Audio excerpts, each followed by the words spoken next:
Hi, nice to meet you. Very nice to meet you too. How are you, Professor? I'm very good. Very good. I was concerned that am I uh, dressed properly or not? And then I remembered my days of professorship when I was thinking that the best thing to do is to be relaxed and enjoy your body. Then it Mm. was another 30 years where I had to wear tie. So I'm just Yeah, free after 30 years of being arrested by tie. I'm free again. So very nice, finally to meet with you.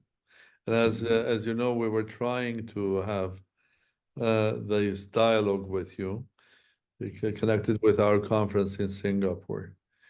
Unfortunately, it didn't happen before the conference, but the conference was great success. And I think people love the idea of looking at health, well-being, and longevity, basically from the holistic point of view, from I think we started with geopolitics, how geopolitics is affecting our life and health. We had great panel as well because initially it was designed and we got the confirmation from Dr. Kissinger that he will be participating until the last minute. And I believed him because he said the same thing when my new book was coming out. Until the last minute, he said to me that he will write an opinion, and he did. I mean, this was just 2.5 months before he died. He wrote to me 2 pages. I was shocked that someone, although for 4 years he was my very good friend, but he has read the book and wrote these 2 pages were proving that he read the book, not just looked at yeah, the cover and wrote something there. right. He said that he would love to speak at the conference, but just a couple of days before the conference, he died, unfortunately. But then we had other prominent speakers.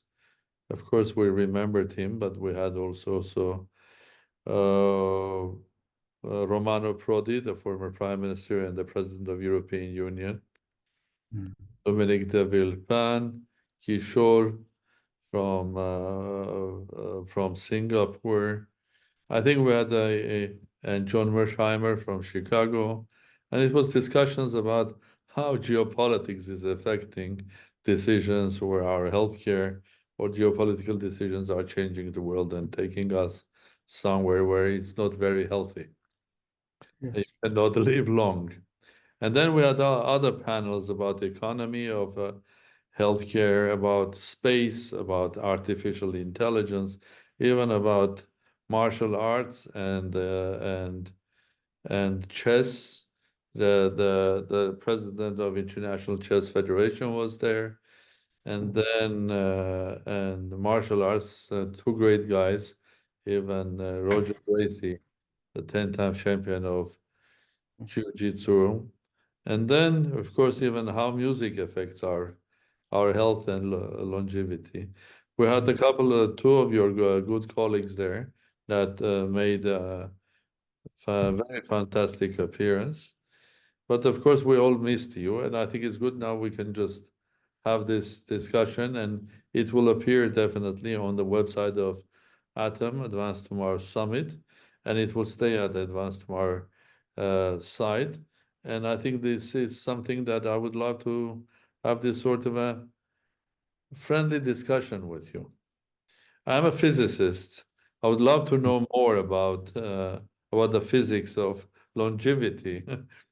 Oh, I was yes. a theoretical physicist, but I did a lot of work on modeling complex systems, and I helped some of my biology friends to do modeling. But this is not about that. I think I would rather like to have a very sort of a relaxed discussion of a simple human being that, as every human being has, uh, among many questions, has two very important ones. And the one is how long I'm going to live and when I'm going to die. Nobody asks the question when I'm going to be born. It's not in our hands. But Right. the second question, of course, is the question that the answer is with His Holiness the Pope or maybe someone else. So what happens after we die? But we're not going to discuss that part.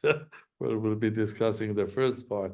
And of course, Mm. our conference as well showed that there are so many aspects of it, and you can look at it. And to to finish the introduction is that what we agreed at the conference, and I would like to sort of report to you that we agreed that the world is a complicated place. It is changing. It has changed dramatically. And this change, I call it the new quantum world. And why quantum? In order to emphasize that it's not the old classical world. And also Right. the small matters, including small things, including our small approaches to a very small thing, which is called DNA and so on and so forth. And the changes are basically the locomotive of the change are new technologies, be that in artificial intelligence, biotechnologies. These are going to change dramatically everything in our life.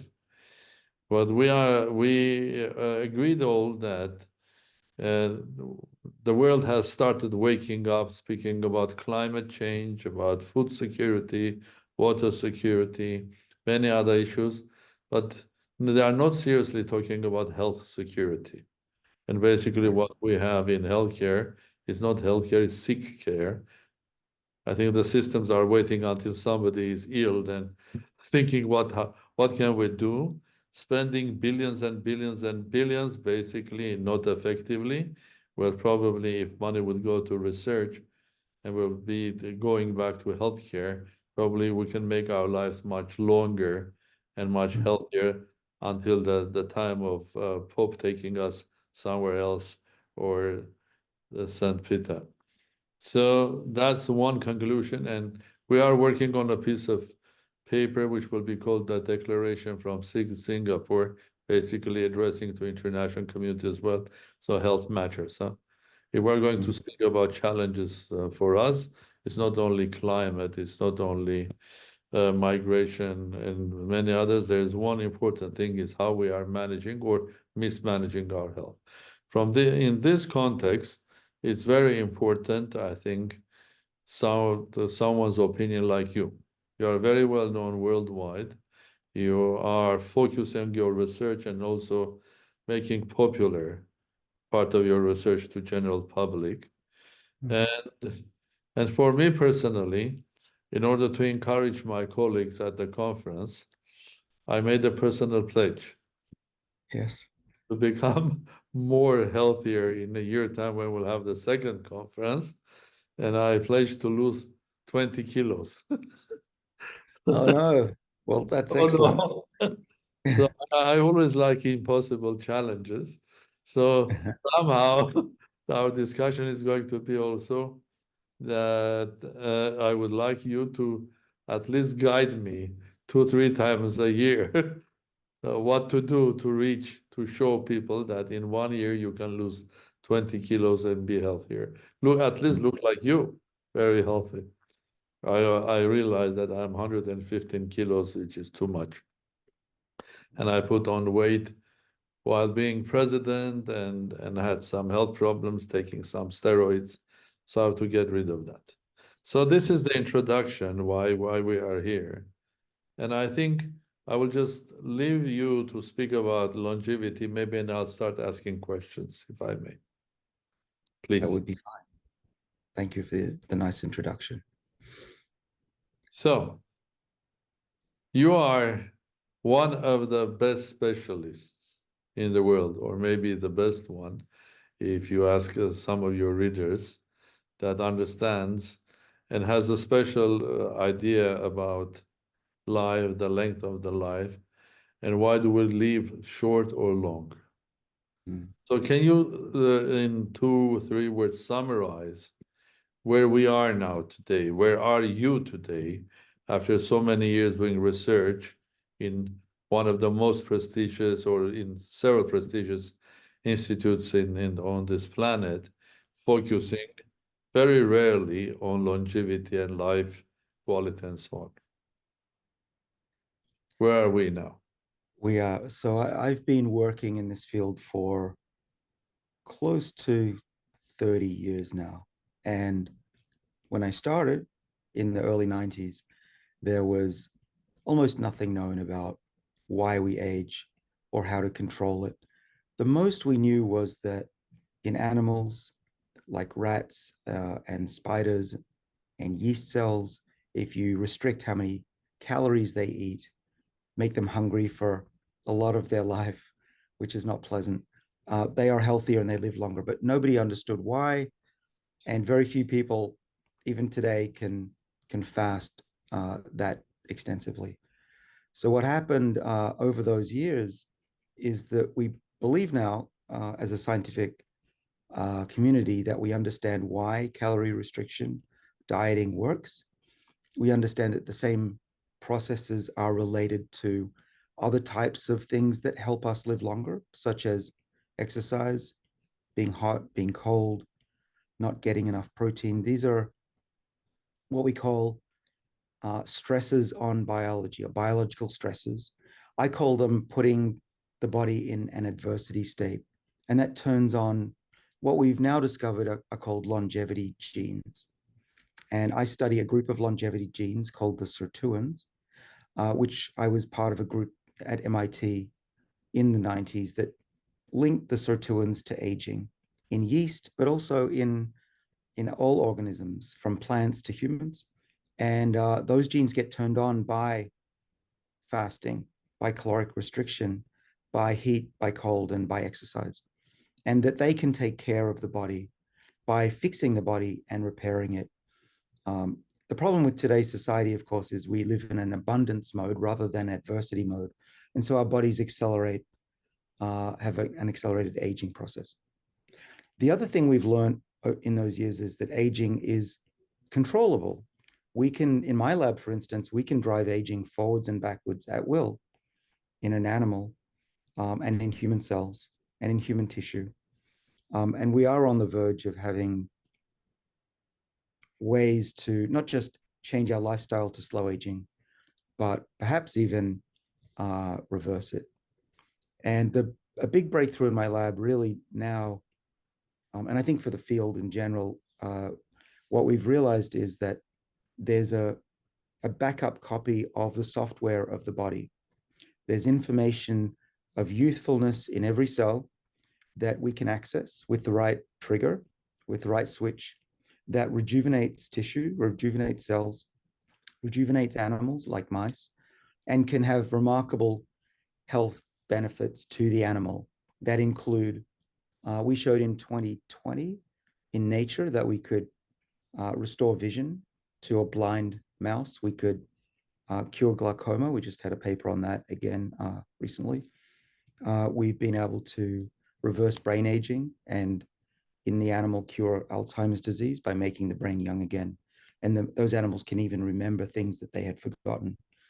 And other labs, including, probably about 15 other labs around the world, have shown that by resetting the software of the body in an animal setting, we can extend their lifespan, treat a variety of illnesses. And then finally, I think what's important is I think we have a much better handle on understanding what's going on, what makes us grow old, why don't we live forever, or why don't we live as long as a bowhead whale or a tree that can live for thousands of years.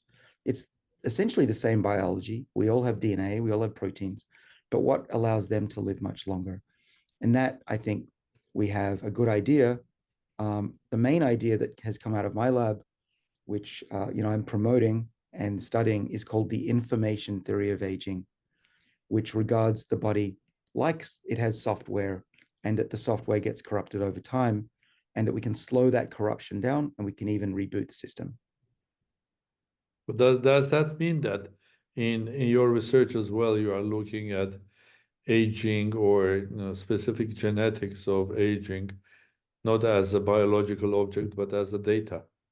Because you used the word software. Basically, Yeah. you can forget about that. This is a biological object. You have a specific data about this object, and then you treat it and you can just fix it or accelerate or the other way around by with a software.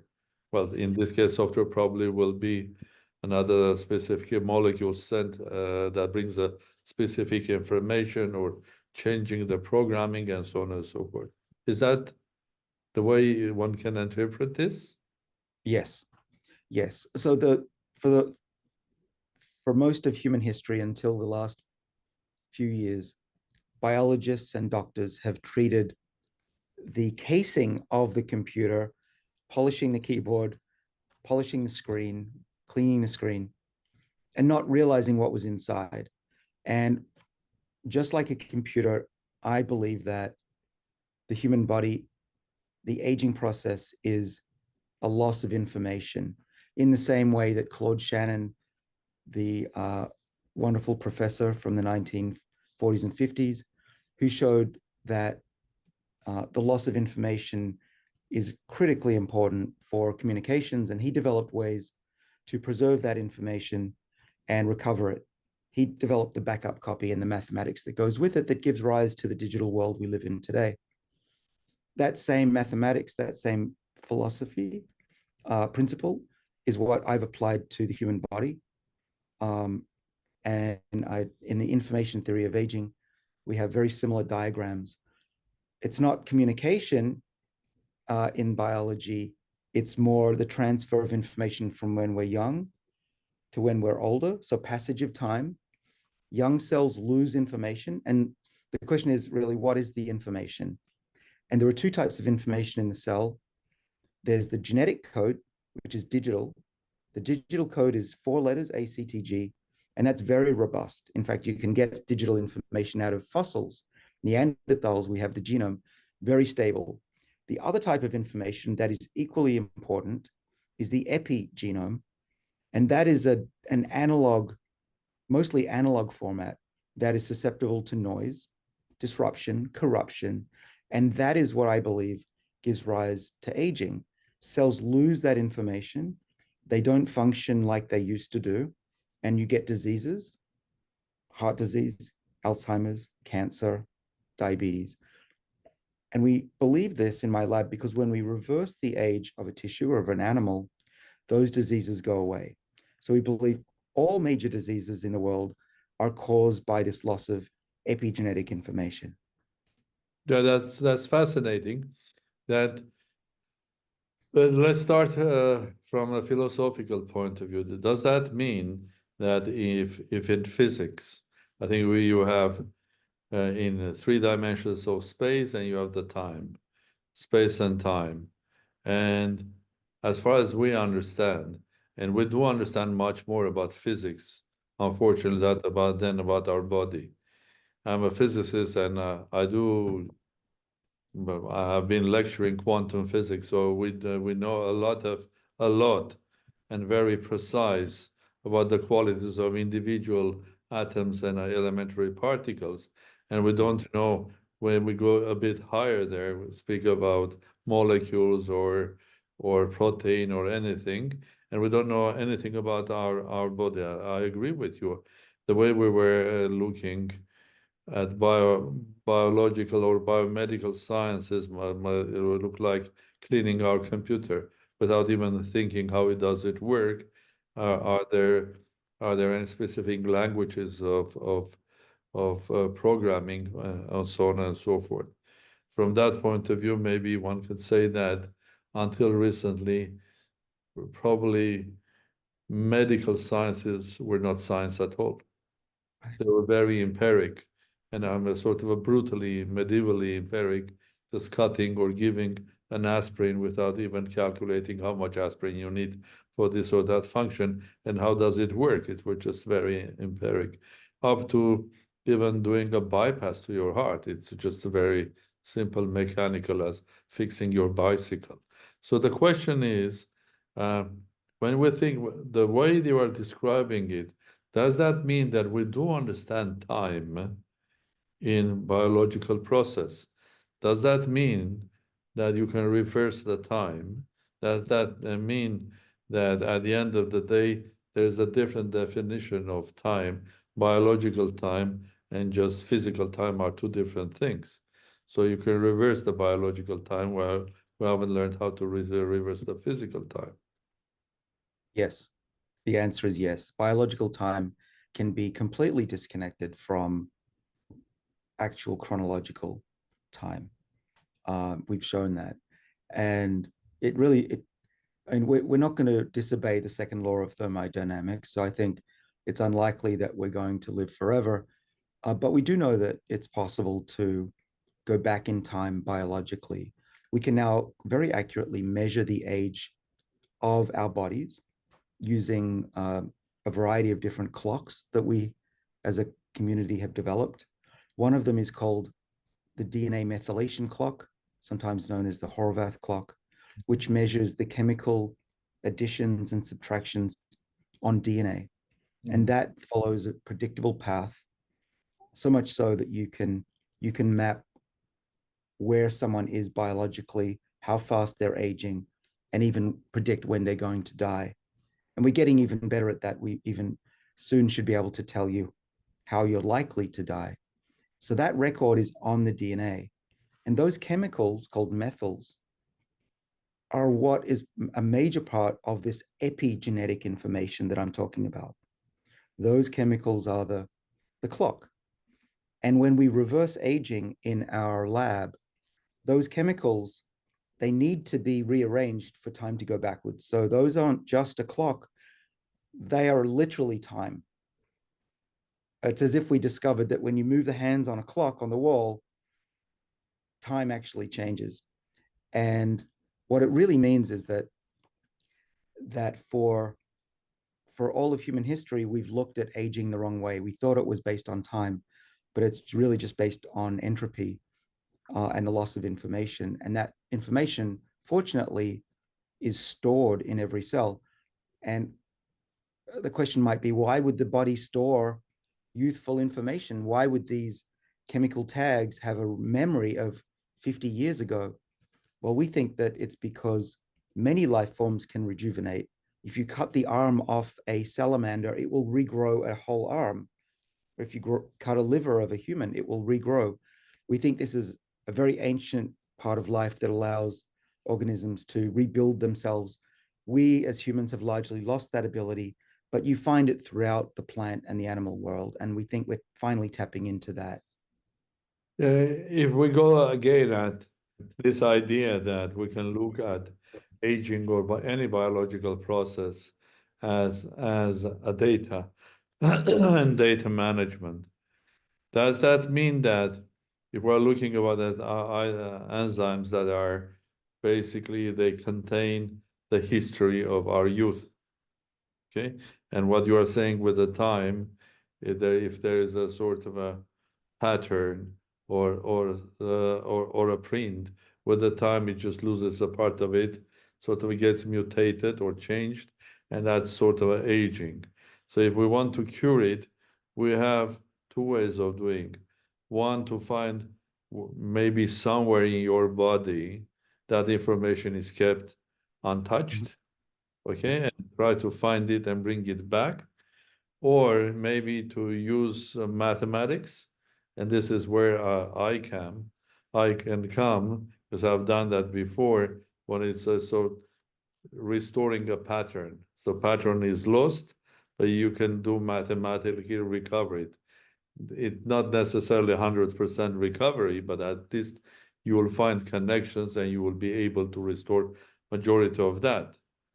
And if you restore majority of that, may probably it will be not very far from your absolute youth information. So which model is working? So I agree with you that the next big discovery, I think, in biology, in all of biology, is where is this information stored? How is it stored? What is its physical form? Um, and we don't think it's protein. We think that it's probably a repetitive structure, a linear digital structure that scientists have overlooked. Um, we have some idea uh, what it consists of and that it is in the vicinity of the genes that need to be corrected for these chemical marks and others.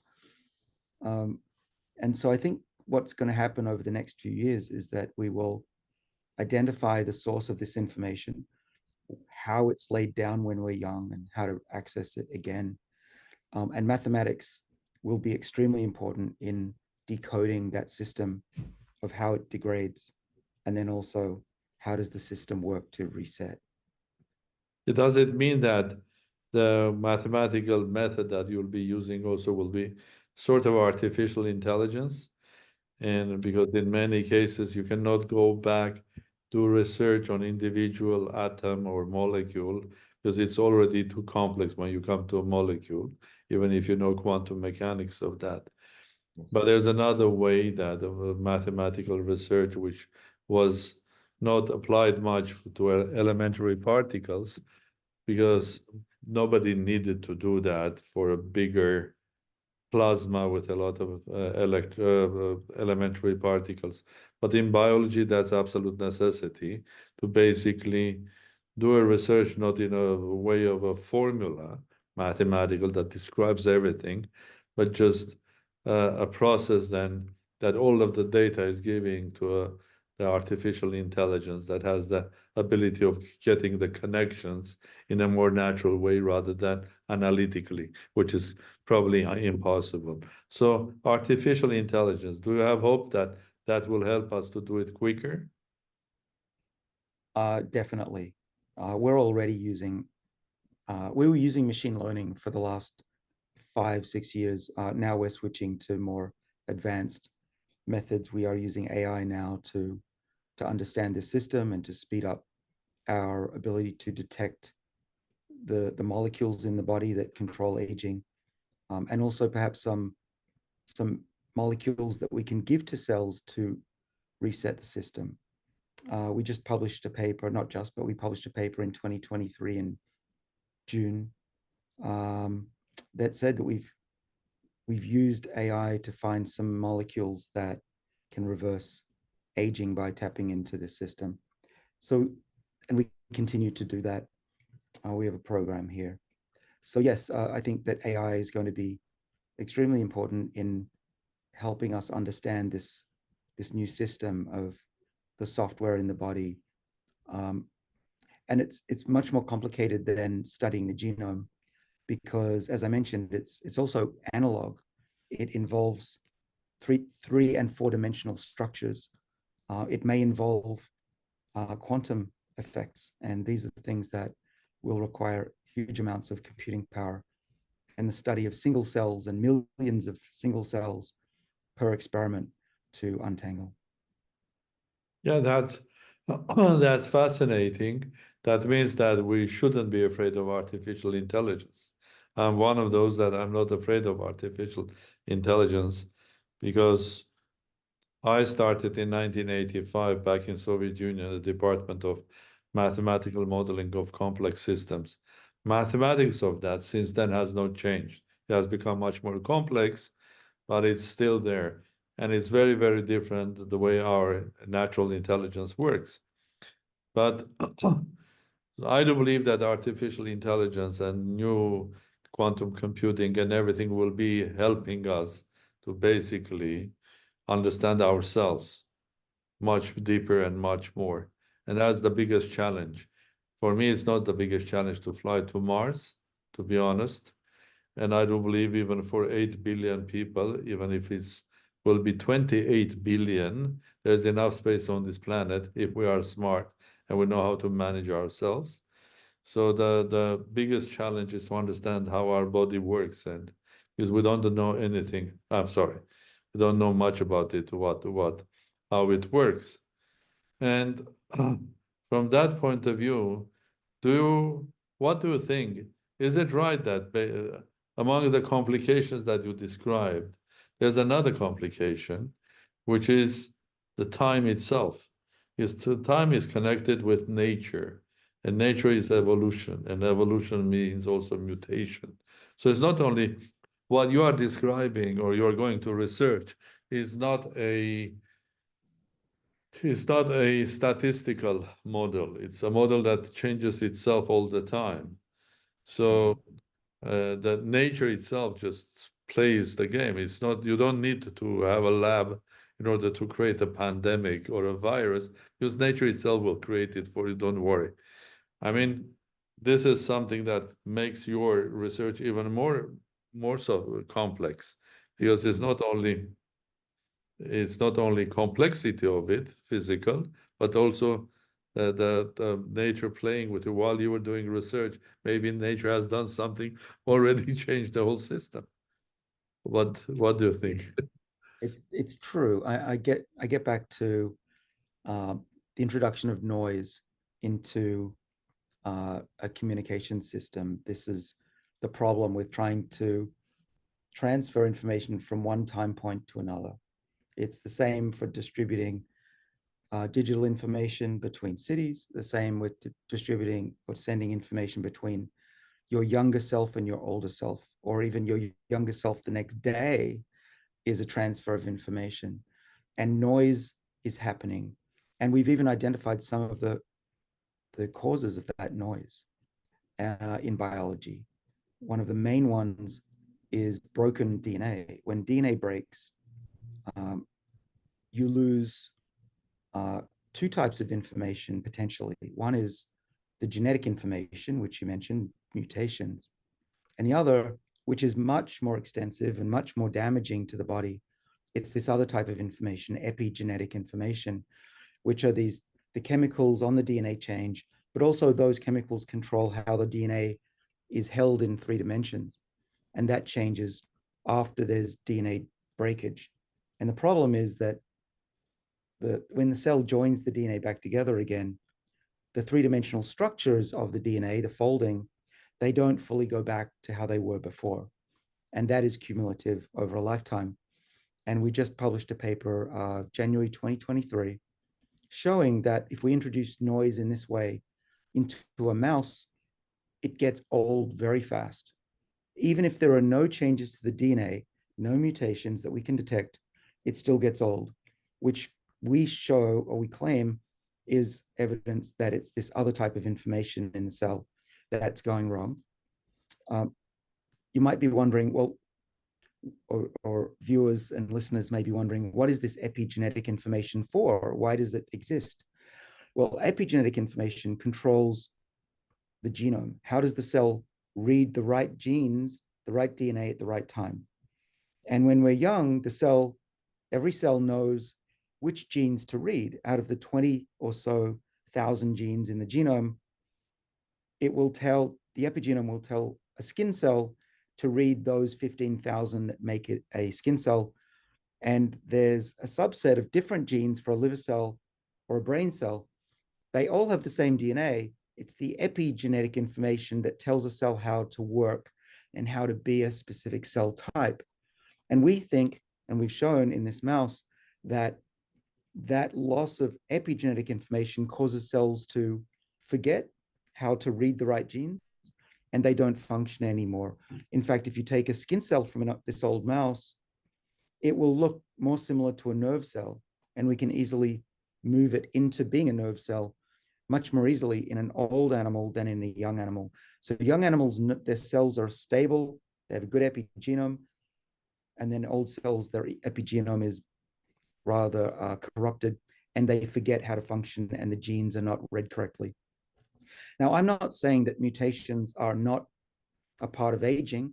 Of course, our cells accumulate mutations most days of our lives. But what I'm saying is that that's not the main cause of the problem.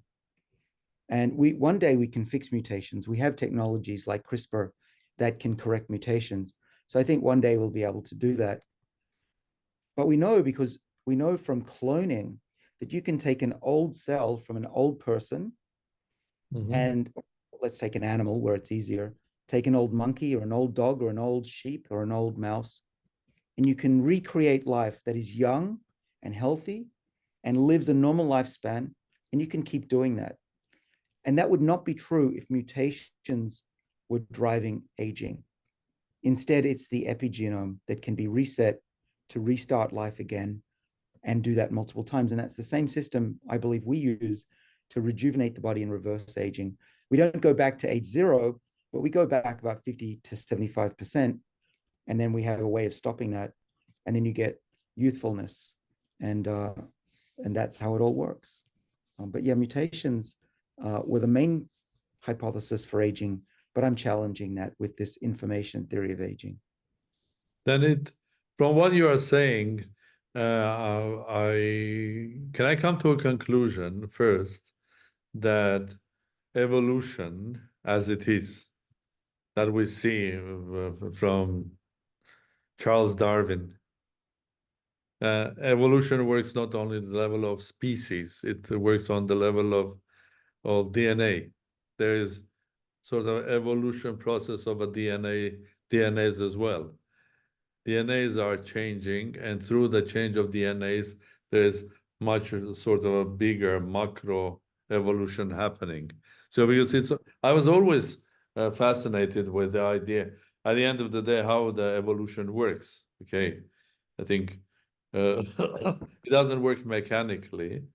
And there is a famous story back in, I know you are from Australia, but I was born in Soviet Union on another planet. And in the Soviet Union, for example, there was a belief that a lot of things which are connected to genetics or modern biological sciences are not right, because ideologically the Communist Party was showing that the most powerful creature in the universe is the one human being, because there's no God, there is no nature, you can control everything. And there was even a theory that was developed very deeply by Soviet scientists that we humans can change things. For example, we can take an apple tree and I don't know, banana tree and mix them and create something that will be in the middle of that. Or if we take cows and cut a part of their body, let's say 10 generations, we'll cut their tail, okay? And then on the 10th or 11th generation, the cows will be born. The cows will be born without a tail. So you'll be shocked. This is a country where it had top-class physicists, mathematicians, but biology was seen as a sort of against, because when you go into genetics, it sometimes looks like you are speaking to God, because there is a defined thing, there is a code, who wrote this code, and so on and forth. But there's a famous story, probably you don't know about that. There was a big discussion at the Academy of Sciences against genetics back in Soviet Union, and they were proving that the same theory, if you simplify cutting the tail. There was a very young physicist, a gentleman who was member of the Academy of Sciences, the highest the Council of Soviet Scientists. His name was Professor Zeldovich. He was hero of Soviet Union because he was the father of the Soviet hydrogen bomb, a gentleman that never had university degree, but became immediately professor, and very famous physicist that I had the chance of speaking at his seminars as a young physicist. He raised a hand and asked a simple question. Could anybody explain to me a biological, a lab experiment that is happening for thousands and thousands of years? And it's a counter example to what you are saying. And the example was simple. Every and each time a lady, in order to give birth to a child, has to lose virginity. For 5,000 years, ladies are again born virgins. So cutting it doesn't create ladies without being virginity. So I think the question uh, is it sort of a evolution sitting deep inside us, but it is have specific laws that take us forward. I mean, it's not something that we can cut and pretend that everything is fine and we'll change it mechanically. Mhm. Yes, so the Russian history of genetics is very interesting. I'm familiar with Lysenkoism and Lysenko was the famous. I didn't want to give names to those who were anti-scientific, but it's fine. set back Soviet genetics and led to the imprisonment and death of thousands of scientists who opposed it. But that unfortunately is behind the Russia now. The uh, mainstream scientists believe that evolution is largely driven through DNA and the passage of DNA through time, and we are carriers of that DNA. I'm a proponent of Richard Dawkins and his selfish gene. Uh, it's not a theory, but selfish gene proposal, the way of thinking about biology. And I've studied evolutionary biology myself. I studied it in college and have always thought about life in those terms beyond just one individual. Um, my take on this on evolution is that evolution only makes sense when it's looked at from the point of view of the DNA molecule. Mhm. There are a few exceptions where groups survive better together, but for the most part, individuals are very selfish. The DNA is selfish. Even we humans, we're forced to work together, but we probably wouldn't all work together if we didn't have to or we weren't told to. And we're definitely not kind to people that we don't know. Most of us, as much as we think we are, we're most kind to our relatives for good reason. It's because they have similar DNA to us. That's not a coincidence. And so the mutations of DNA over time are the fuel for evolution, and then the environment selecting those that uh, are either lucky or manage to survive in that current environment allows those particular DNAs to pass on, and most of them die off. Um, and group selection was, as a major force in evolution, was it was discussed in the 1970s, but largely dismissed in the 1980s. When it comes to aging, it's interesting that aging, we believe, occurs through a lack of natural selection on the DNA, because once we've replaced ourselves, we've had 2 or 3 children as humans, then it's not as important that we stay around, especially if we've raised our children. And that usually happened around the age of 40, and certainly by 50, your kids were gone. So that's why our bodies succumb to entropy. The information is lost very quickly, and we don't survive in good health usually beyond 60 or 70 without medicine. Um, that doesn't mean we can't change our information. We should be able to change our DNA. We should be able to change our epigenomes. We can do that through lifestyle. We can eventually do that through gene modification, I believe, and so that we can be a more robust species. And we don't need to rely on evolution anymore to be able to live as long as other long-lived species, or to put off getting cancer and heart disease and Alzheimer's until 120. Already there are people that live that long. We know that that's possible. And I think we should be able to shift the average lifespan of humans up to that level. And then there's no reason why we can't go beyond that. I'm not one of the crazy people who say we can live forever or 1,000 years or a few hundred years, but I do believe that there is no biological law or a law of physics that says that we must age. Yeah, I think our discussion creates so many questions. So I have already 6 of them just of after 5 minutes of what you were saying. Uh, but let's continue. I think if evolution is on the level of our DNAs, and evolution also is connected somehow with mutations and the changes. So does that mean so there's no big difference between aging and, let's say, cancer? That's a great question. We're investigating that. As I mentioned, my lab and others have the ability to drive aging backwards.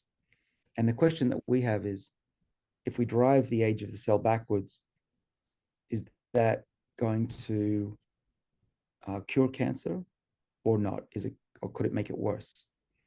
It's possible either could happen.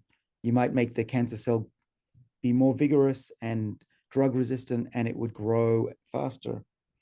The other possibility, which is one that comes out of the information theory of aging, is that cancer and aging are manifestations of the same process. What I mean by that is the loss of identity of a cell.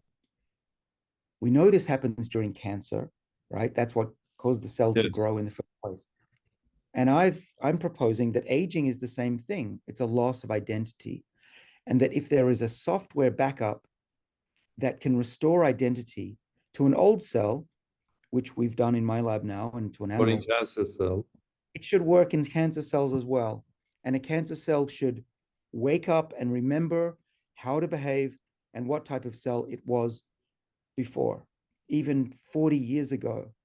And we have cells in the lab that were isolated literally in the 1960s that grow in the lab still from a cancer patient that's no longer alive, and they divide very quickly.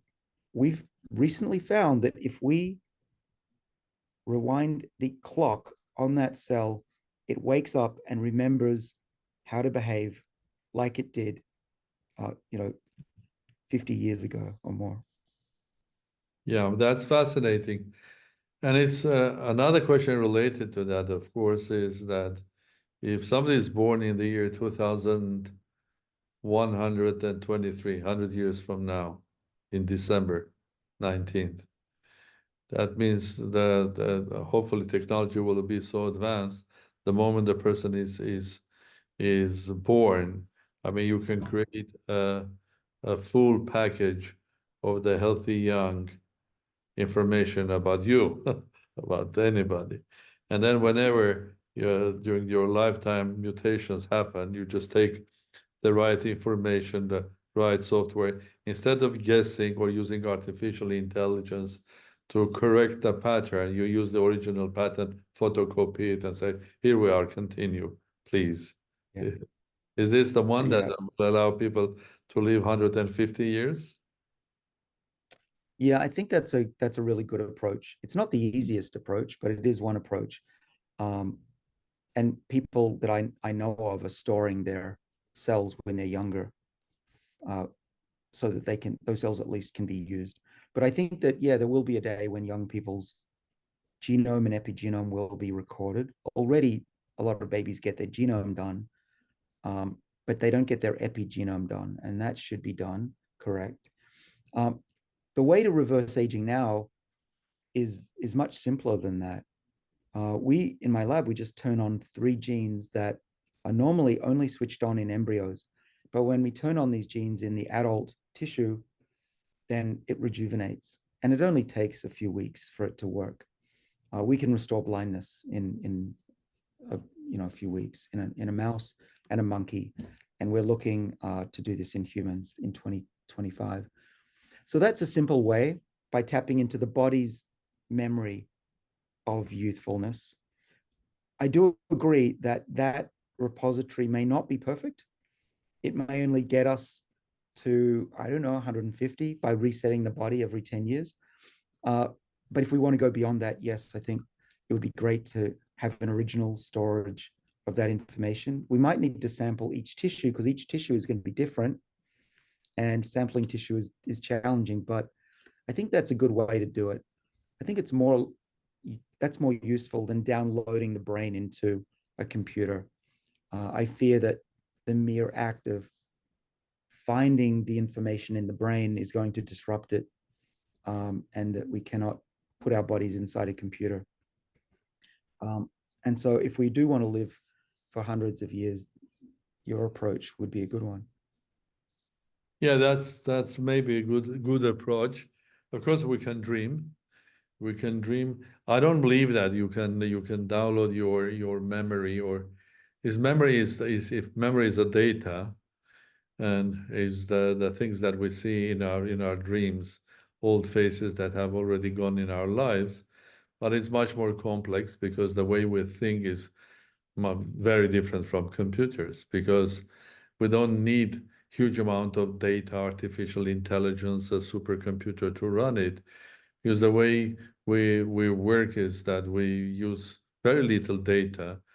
I mean, our sensors, I mean, we look at something, we hear something, we smell something, we touch something, and then we have some sort of strange things, like we can predict things happening, or we can formulate a project, a problem that is not there at all from the basis of data. We have emotions, which are completely different story. I think we can have emotion. We can predict by fearing something, which is very difficult to define what it is. So I think one day probably we will learn how to copy it. But then I think, will that be human or something else? The moment will be absolutely transparent. I think we'll know each small piece of our DNA. We can just photocopy it, make another one, and photocopy our memories into something. And then of course we will live forever. But not only will we live forever, we will travel with speed of light, because at the end of the day, we will become a software. Because if that is all data, you can just zip it into something and put on an electromagnetic wave and just throw into the space with speed of light, and something maybe will catch you and print you again, and you will be traveling with speed of light. But that's nice. It's science fiction, it's a dream and everything, and we are probably moving towards something like that. But in reality, coming back to our real life, where we know that unfortunately I was not born 100 years later, I was born now, so I have to fight losing my weight. And I am someone that is wondering why on earth my grandfather lived 105 years. And he Wow. died because he fell down. It was winter, and he was very, very strong character, and he used to have his way of life, and he went out and it was icy, and he fell down, he broke his bones, and he Oh, died from that. But otherwise he was healthy. 105.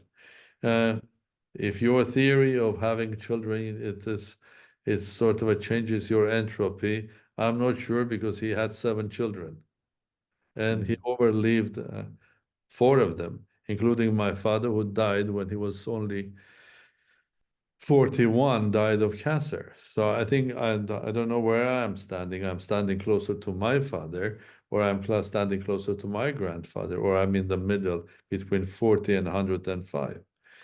So we know we're not there. We are seeing that in the future something dramatic, beautiful will happen. And you are one of the pioneers there. But if we make a simple, humble suggestions, okay, what you are saying, I'm coming back to a sort of a very, very simple questions. I have realized that with age, we eat much more than we were young. Am I right or wrong? And we eat completely unnecessary. And that's a huge burden. I think how does it work or how it doesn't work is the one thing empirically. I hate every and each time I'm having a lunch. I think I can survive with easily 20% of what I ate. The other 80% is useless, and in fact makes me sleepy, tired, and all of that stuff. That's empiric. I think everybody knows that. How to fight it? Maybe you have to be like my grandfather and have a very, very strict discipline how to live. And I have my own formula from him, how he lived 105. I can tell you what I can share with the people.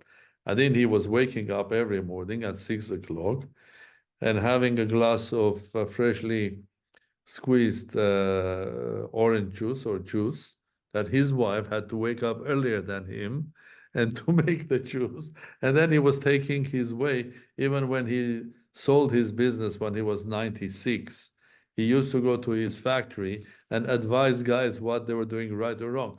So he never lost his engagement in social life. And he was very tough character. He was always a leader, but had a very, very strong discipline, coming back, walking 10, 15 kilometers every morning. This is a man who was 90 something or 100. And then having his breakfast, which was always the same, simple, and then having a very nice lunch, always a nice soup with vegetables, a piece of meat, and 100 grams of vodka. Nothing more, nothing less. And in the evening, something very, very simple, very soft. And he would never change that all his life. I think I know this is the model one has to. So I hope I'll lose the 20 kilos and more and will go back now. I don't have public duties and I can go back to my grandfather's. So sort of a scenario. But if you are giving advice to ordinary people today, what will be your advice? How to live not longer, but live longer, healthy life? Right. Well, I don't know how to live longer unless there's health. So the long life is a byproduct of not getting sick, which is the good news. Modern medicine mostly keeps people alive in a sick state, which is unfortunate. So this is, as you mentioned earlier, when we were talking, that modern medicine is really not healthcare; it's sick care. So let's talk about healthcare. Um, there are things you can do, actually, not just you, but anybody can do in their life to help ensure the maximum possible lifespan. Um, let me start with the basics. The abundance mode that we put our bodies in because of today's abundance of food and shelter and transportation is a problem. It feels good because that's what our bodies have sought over millions of years. They love to relax, they love to sit in the sun, eat a lot of food, feels good, right? Because in those days that helped with survival. But these days, it doesn't help with survival at all. We've got too much of everything. And what it does is it puts our bodies in this abundance mode, and our defenses against aging that repair the body and slow the clock, the biological clock, they are downregulated. They're basically switched off so that if you have excess weight, you don't exercise, you eat consistently during the day, you're stressed. These things actually will downregulate your defenses, and you'll literally get older faster, and you will even look older faster. I can pretty much tell how old somebody is biologically just by looking at the skin on their neck, assuming they haven't had plastic surgery. It's a good indicator. The outside reflects the inside usually. And people that go on to live over 100, when they're in their 60s and 70s, can look 20 years younger, and often literally are 20 years younger. So what are the things to do? You want to put yourself in the adversity mode. Trick your body into thinking that times are tough and you could die potentially. That will turn on these longevity defenses and these genes that we know control aging. So the first thing I would say, number one, would be don't eat 3 big meals a day. Try to skip at least one meal. And if you can, skip 2 or have a very late lunch. What I do is I don't eat breakfast on most days, and I try to push out as long as I can. Maybe I'll eat late and have a small lunch. And then also don't overeat at dinner. I know you've as a statesman, as a president, you've had many meals, I'm sure, entertaining people from around the world, abundance of food. What I try to do in those occasions when I'm socially eating is to try and limit how much I eat. So I'll order, but I'll eat half or 3/4 of it, for instance. And I don't eat sugar if I can help it. I don't eat dessert. And sugar is a really good way to turn off your body's defenses against aging because it's an abundance mode, not an adversity mode. So what else? The other thing that's very helpful is what you eat, not just when you eat, but what you eat. Having a lot of meat and fat from animals is an abundance, lots of energy, lots of nutrition, well, at least energy, not so much vitamins and minerals, but the body will take a piece of meat when you eat it and say, great, times are tough. Times are good. I don't need to protect my body. I don't need to survive. I just need to reproduce fast. And so what I do is I try to focus on eating as much as I can wonderful foods from the plant world. My milk, my cheese come from plants. Uh, Most of my food comes from plants. Occasionally, I'll eat meat on special occasions, and I try to avoid alcohol because recent data shows that it's really quite toxic for the brain, even just more than one glass a day. So then, with plants, you don't just get the right combination of amino acids that trigger longevity, but um, you're also not eating as many calories in total. And then the third thing that's important is plants have molecules that promote longevity that meat does not. Plants have what are called polyphenols that you can supplement with, but also it's good to get them in your natural diet. Any And the specific way to get plants? polyphenols, what's that? Any specific plants? Well, yes, you want to eat plants that have a lot of color and are very, Pomegranate. so pomegranate, though not too much because it's got sugar, but dark leafy greens. So things like broccoli are good. Spinach, nuts have a lot of these nutritions. Um, Anything that's got a lot of color. So these would be things like peppers or capsicum. Um, I eat a fair amount of protein from legumes instead of meat. So hummus, baba ganoush from eggplant or aubergine. These are all wonderful sources of plant material. Um, but if the plant is white, let's say it's a lettuce that was grown in California in a greenhouse under perfect conditions, that's going to have very few polyphenols.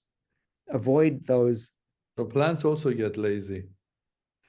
Exactly. So the theory that we came up with is called xenohormesis. It means between species adversity signal. Hormesis is what doesn't kill you makes you stronger. And plants, when they are stressed, when they don't get enough nutrition, or they have an attack from a caterpillar, or they even don't have enough sun, like green matcha tea from Japan, they make a lot of these polyphenols. And you can drink matcha tea, you can eat them, and those chemicals go into our body and turn on our own defenses. Why? Because our body now thinks food might run out. The food is stressed. I better get ready for survival, and I go into adversity mode. And so that's why I eat those foods. The other things I'll just say quickly: uh, get enough deep sleep. It might only be 5 hours, but if it's got good deep sleep, it's good. Reduce cortisol levels, so try to relax and meditate if you can. Be grateful. Get a life partner if you can, or a pet. Having loneliness is a great way to accelerate aging. Divorces are very bad for you. Try to get somebody to talk to. Hot and cold, They so are worse, even that if you don't have the right partner. for sure.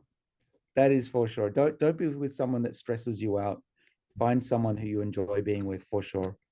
And that's proven over. There was a Harvard study in the 20th century that showed that post World War II veterans, their food and what they ate when they ate, exercise was important, but more important was if they had a reliable partner, and that was number one. Um, don't always be in a good environment. Try to be cold, be hot. Saunas are good. They turn on this also. And then the exercise, of course, turns on longevity genes. So losing your breath 3 times a What week, about putting yourself in a very harsh cold? Is that good as well? very good. It's very fashionable now. Yes. Yeah. And there's science behind it, which I wrote about in my book, Lifespan. So together, those things actually are known to extend lifespan about 15 years. And that's just the easy stuff. And then there's supplements and medicines that we haven't even talked about. Yeah, well, what you said is absolutely right. One thing that we missed a little bit was exercise. I have a question. How hard? I mean, physically, maybe my body has the same sort of selfishness as the gene, or that brings the selfishness also to laziness, that my body enjoys eating. I don't like I enjoy very much walking. But when I forced myself to start running, although when I was young, I was playing tennis professionally. So when now I want to run, when I look at people on the street of my age running, I I have doubts. Is it right or wrong? I do understand the walking. I do understand some exercise, swimming, but when you force your body to that extreme and for a long period of time and the stress every day, is it helpful or not? Or I'm trying to basically get something from you that will help my laziness and not to do Uh, exercise. right. Well, I'm with you. I find exercise painful. Not everybody does. Uh, so walking is the minimum. You want to get at least 7,000 steps a day, and that will greatly help, but it's not sufficient to really reduce the risk of diseases and to slow aging. So in addition, you really should 3 times a week, 10 minutes at least, um, be doing so much aerobic exercise that you cannot have a conversation with somebody. So that could be a very brisk walk or a run or rowing or some sport, skiing, something Or like that. energetic arguing with someone. Sure, if you hold your breath. Yeah, if you have a good partner in bed, that can help. These are things that are very good.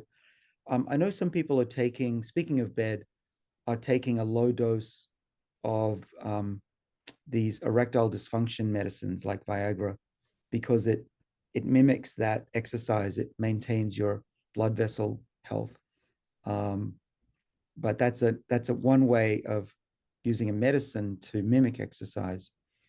And so that's another way you can. I don't know if it's sufficient, but there are polyphenols from plants that can mimic exercise. And because I'm on the road a lot, I've been pretty much traveling for at least a year now. I don't get a lot of exercise either, but I do take molecules as supplements that mimic exercise. And so I'm literally just as fit as a runner. And I can do, you know, easily do 50, 60 push-ups And I without. get those molecules as well. We can talk later. Those are offline. Though I will say, in my book, I don't know if it's printed in Ukrainian. I think it is, but it's certainly in English on page 304. In my book Lifespan, I talk about some of those molecules that can help. Yeah, I think that's important, the molecules. I think your book is quite famous everywhere. I think for understandable reasons. And I read when I was president of Armenia, and I found that a lot of my young personnel at the presidential office, they know about your book, they have read it. I think the good news is that when I compare my youth and with the youth today, I think a lot of young people are more health oriented than they were in my time. I mean, in my time, I was a young physicist and was successful in my studies and my research, but I never smoked because I never smoked a cigarette because I didn't like it. There was a reason for that. But then I enjoyed playing tennis. And a lot of my friends were saying, what are you doing? This is playing, doing sports is for those who don't have brains. You should be, what was more fashionable those days? These are the days you are going 1960s, 70s. In the West, you had hippies and all of that movements, drugs and all of that stuff. What was fashionable with smoking, drinking, and all of that stuff. And looking after yourselves and doing exercise was not that fashionable at all. Now what I see is quite a lot of young people look after themselves, and I'm very encouraged with that. But I agree with one point that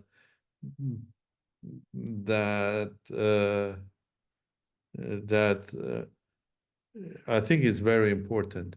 I will call it. I think it's better in your life if I can formulate that after what I heard from you as well, to be hungry. To be hungry in many ways. If you look at the success stories of lives of geniuses, talented people, most of them were very hungry. They didn't have anything. Be that because they didn't have the family or the family was poor, they had to struggle. So they were sort of a genetically or maybe more motivated to fight.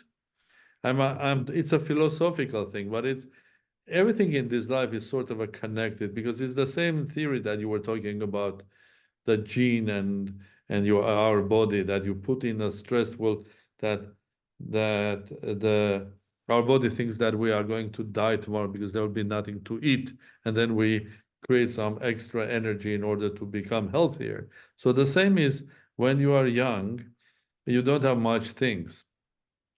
You are fighting, and a lot of absolute talents in this world are those who didn't have much. Okay. And when you are rich, I think one of the challenges of successful people or rich people is their children. Because Yeah. if you are born in a very wealthy family or successful, it's very difficult, basically. Why should one work for a salary of $50,000 when you can get the 50,000 from your parents as a gift for your birthday? I think then, of course, that makes you lazy. And so the biggest challenge for successful people is also their children, how to keep them hungry. So being hungry is the good advice. Being hungry, well, eating less, being hungry in your ambitions you have to achieve and achieve and achieve. And generally being hungry, that means uh, being ready for a challenge every minute in your Mm. life. So is that sort of a good idea or advice? Be Yeah. hungry in your life. That, I love that. Put that on a t-shirt.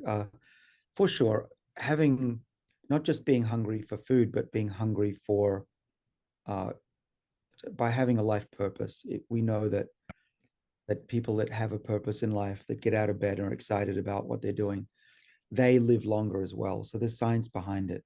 So I love that idea. Uh, and you brought up young people. I see it as well. I think a lot of young people are very excited about longevity, even though they're not yet sick. They know that by the time they get sick, it'll be too late. So they want to live a what we call a longevity lifestyle now. And what that does is it slows their clock so that by the time they're, my age, I'm now 54, they will still be 40 or 30. And it's a great approach. When you and I were kids, I was growing up in the 70s. No one talked about aging as a kid. It made no sense. We didn't know that aging was happening from the moment of conception, but now we know that. And my next book, after this one that I'm writing, will be about how to raise a child for longevity. Ah, interesting. That brings also, I think you have to basically doing the holistic research as well, because you yourself said about the partner, about what you eat, about what you exercise. It's much more wider.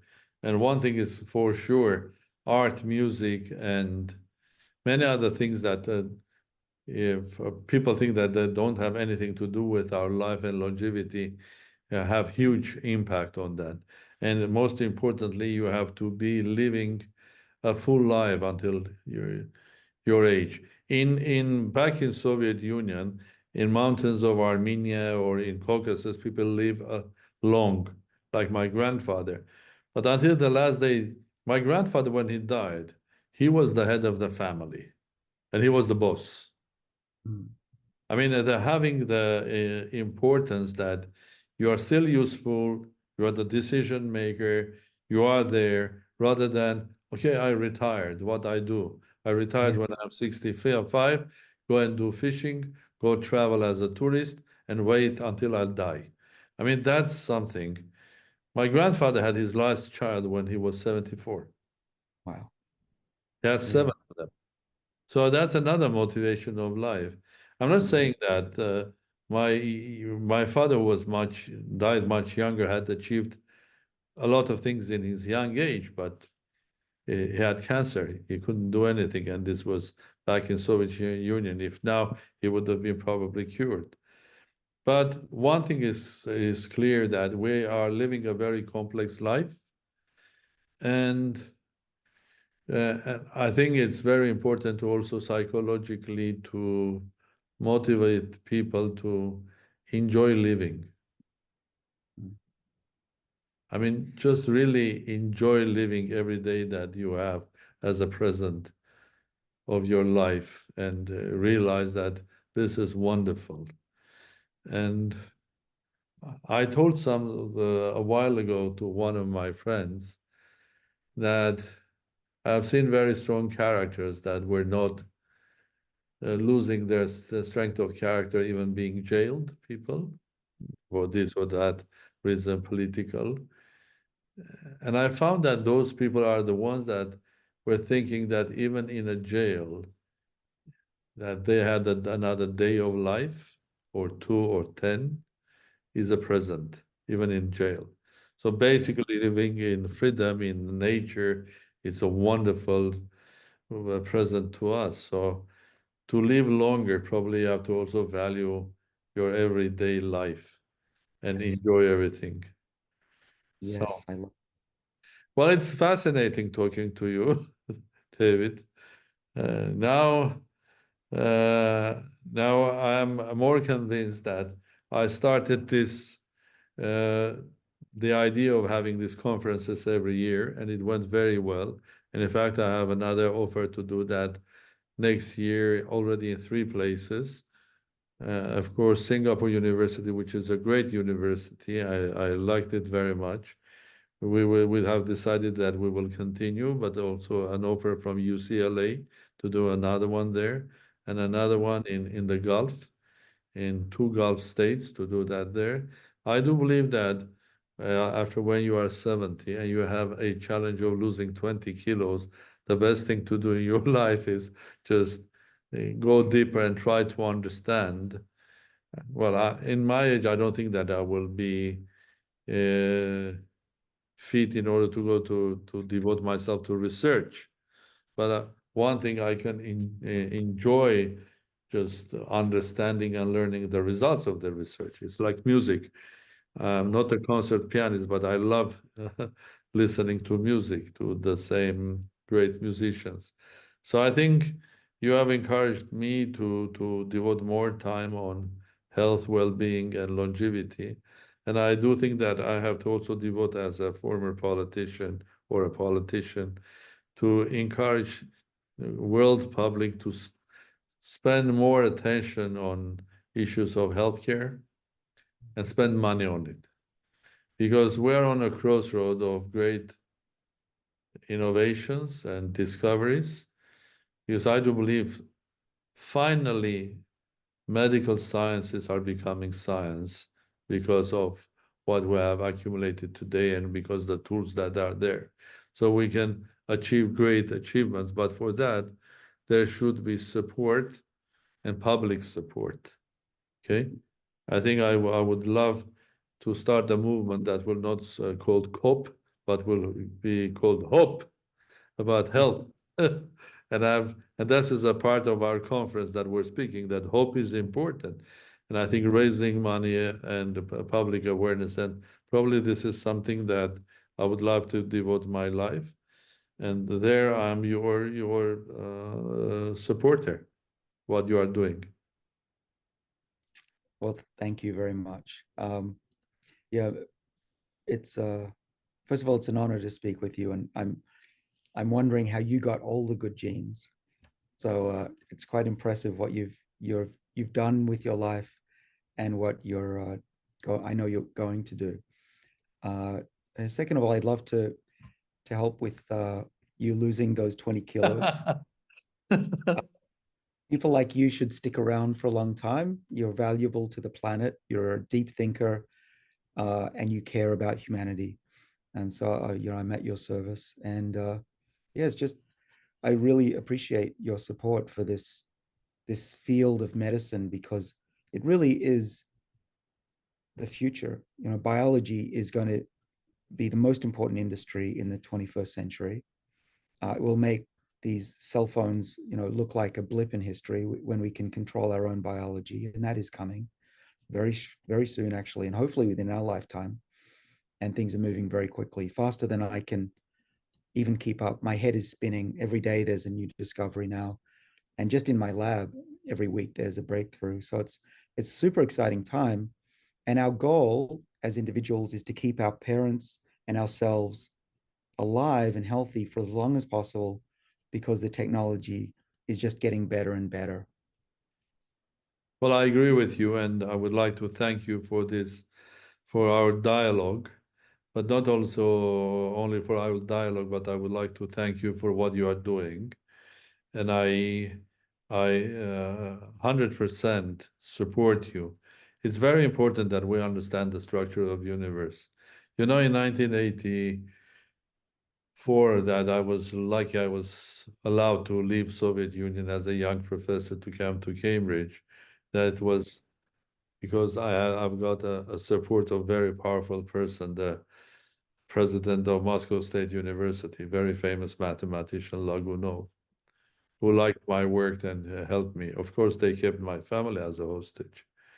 And I thought I was living in heaven at Cambridge University, being free and having all of these ideas, meeting great people, Nobel Prize winners, and so on, and sitting there and thinking about the structure of universe. I couldn't do that now. I Yeah, rather sit and think about our human body and how to make people, how to help people to live healthier life rather than to suffer and live that's longer for the benefit of themselves, their families, their children, and their grandchildren. And thank you again for what you are doing. I really enjoyed reading your book, but I think it's the time for you to write the next one. And I'll be very happy to have you as a young mentor to how to become a bit younger. And I would love in a year time to show to all of my colleagues that you saw me last year, look at me now.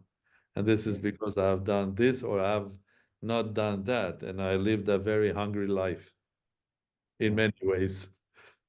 Thank you Well, very I would love to. Okay.